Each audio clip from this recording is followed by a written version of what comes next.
Hi, salam, namaste. Khushamdeed and welcome to this YouTube channel if you've stumbled upon it randomly via YouTube, and if you know me, you know my work, then of course welcome back. Today I thought that it'll be a great idea if I would wrap up my March reading schedule with you. मैं अक्सर ये नहीं करती हूँ, लेकिन हाँ ज़रूर एक किताब लेकर आती हूँ हर महीने, या तो वो सिनेमा से रिलेटेड होती है या वो किसी एक ऐसे फील्ड ऑफ वर्क से रिलेटेड होती है जहाँ पर मुझे दिलचस्पी है, मुझे इंटरेस्ट है। तो मुझसे बहुत लोग पूछते हैं बहुत दफ़ा कि आप कौन सी किताबें पढ़ती हैं, तो फिर मैंने ये सीरीज़ शुरू की। मैंने सोचा कि अच्छी बात होगी कि यहाँ पे बात की जाए किताबों के बारे में। तो So I thought today is a good day to sort of talk to you about not the books that I've read in March, क्योंकि सारी किताबों को मैं डिस्कस नहीं करूँगी, लेकिन हाँ एक ज़रूर किताब है जिसको मैं मतलब अपने मन से लगा कर रखती हूँ. It has grown to be very close to my heart because of the way it is written, because of the story that it tells, because of the life that it explores. मैं इस किताब की बात कर रही हूँ, चित्रा बैनर्जी देवाकरुणी की the last queen. अब मैं क्यों चाहती हूँ कि ये किताब आप पढ़ें. मैं अक्सर इस हैबिट में हूँ कि मैं जब भी ये किताब लेती हूँ तो फिर मैं उसकी डेट लिख लेती हूँ कि जिस दिन मैंने उसको ख़रीदा है, कहाँ से ख़रीदा है, और फिर जब मैं उसे ख़त्म भी करती हूँ तब भी मैं उसको मार्क कर देती हूँ कि ये तारीख़ है, this is the date when I finished it. अच्छा रहता है ट्रैक करना कि आप कितने दिन में एक किताब ख़त्म कर पाए हैं, और उससे आपको पता भी चलता है as to what the writing of that book did for you and to you. So I thought it was a great idea to talk about this book, because the kind of writing that this book has, it is not very I would say it's not very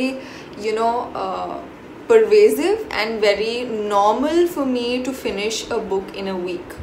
And in a week, because I am a very slow reader. बहुत सारे लोग मुझे कहेंगे कि नहीं, इस बात से तो हमें बड़ा ताज्जुब होता है कि आप बड़ी धीरे एक किताब को पढ़ती हैं, मगर यही सच है.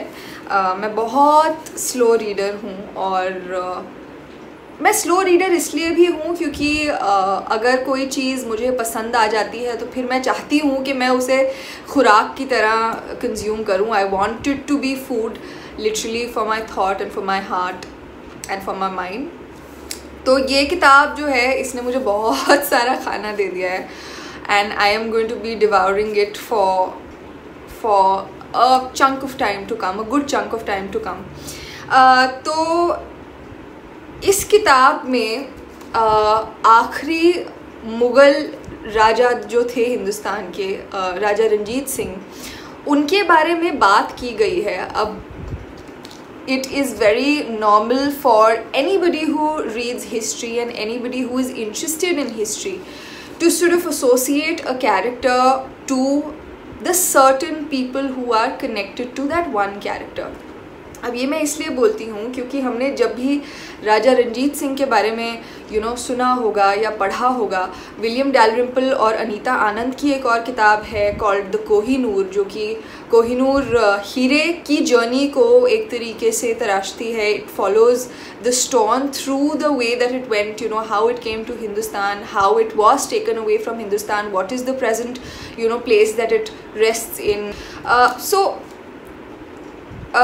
It is very important for any reader to try and construct a skeleton of how you find certain historical characters and how you understand them by placing them in the certain present scenario. बहुत ज़रूरी होता है. आप किताब क्यों पढ़ते हैं? आप किताब इसलिए पढ़ते हैं ताकि आप कहाँ से आए हैं आपको वो पता लग सके. आप किताब इसलिए पढ़ते हैं ताकि आप कहाँ जा सकते हैं, आप किस तरफ अग्रसर हैं, या what is the way forward that you see in your future, to understand that way. आप किताब इसलिए पढ़ते हैं कि क्या मैं इस दुनिया में अकेला हूँ या अकेली हूँ जो एक साइकोलॉजिकल ऑर्डर के साथ फंक्शन करते हैं? नहीं, हम सब इंसान हैं, हम सब के दिमाग जो हैं एक ही तरीके से फंक्शन करते हैं. So these are different things and different reasons for us to pick up a particular book or the chunks of books that we read. इस किताब में सबसे अच्छी चीज़ ये है, और ये सिर्फ इस किताब में नहीं है, ये मिस चित्रा की बुक हिस्ट्री में फैली हुई है ये चीज़ कि वो हर हिस्टोरिकल कैरेक्टर को उठाकर उसे एक फेमिनिस्ट पर्सपेक्टिव से लिखती हैं.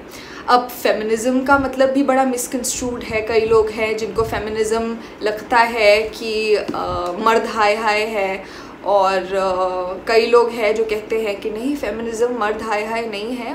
फेमिनिज़म है कि जो दो अलग अलग लिंग हैं, the two different genders should be placed equally so that the struggles that the women folk have seen in the past should be equaled to the pedestal that men are currently placed at. तो feminism का मतलब असल में यही होता है. Feminism का मतलब किसी को नीचे खींचना नहीं होता है.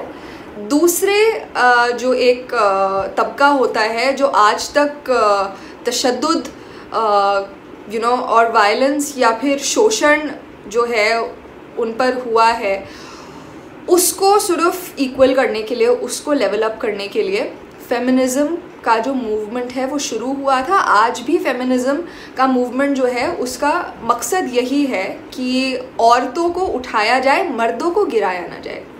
Now miss Chitra Banerjee is so prolific in her writing of a particular woman character through a feminist point of view, keeping in view the historical times that she is writing in, keeping in view the story that we've always heard, keeping in view the ideas that we follow as a society. She is just a terrific writer, and I wouldn't say a woman writer, because आप जब एक एक लेखक को या एक कवि को या एक शायर को बांट देते हैं, then it of course defeats the purpose of their work.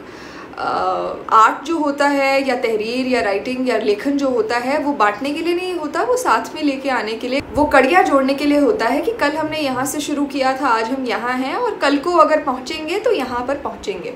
Right. So it is very close to science but fictional science.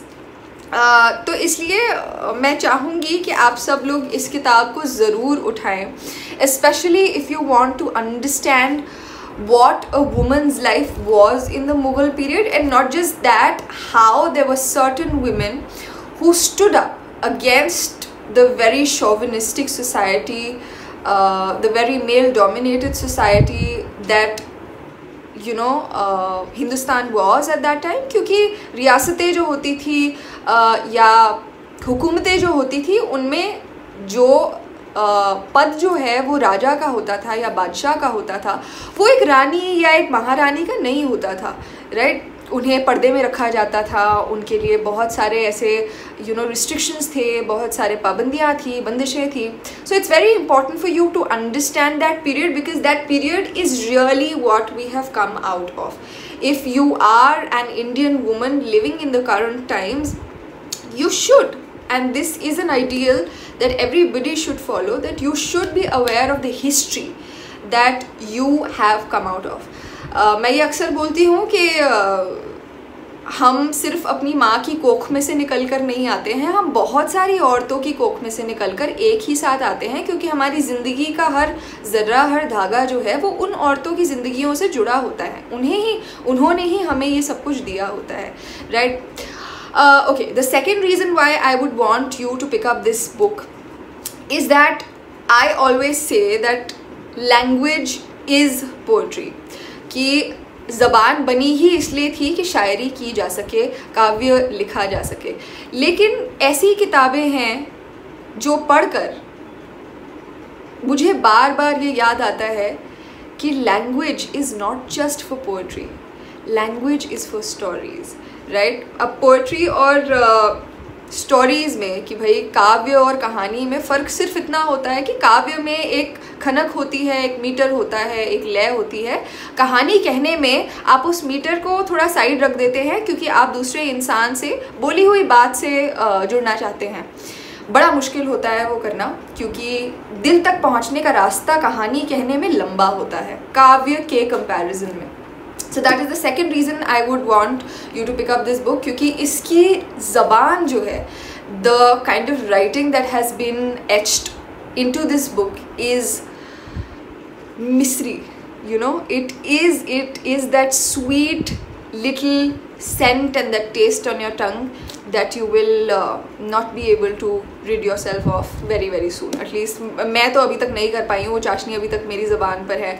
And I am going to be reading this the second time, less than a month into me finishing this the first time. इतनी अच्छी है ये किताब। तो ये था मेरा आज का मार्च का रैप अप आपके लिए। ये किताब आप ज़रूर उठाइए प्लीज़, मेरी आपसे दरख्वास्त है कि प्लीज़ पिक दिस अप।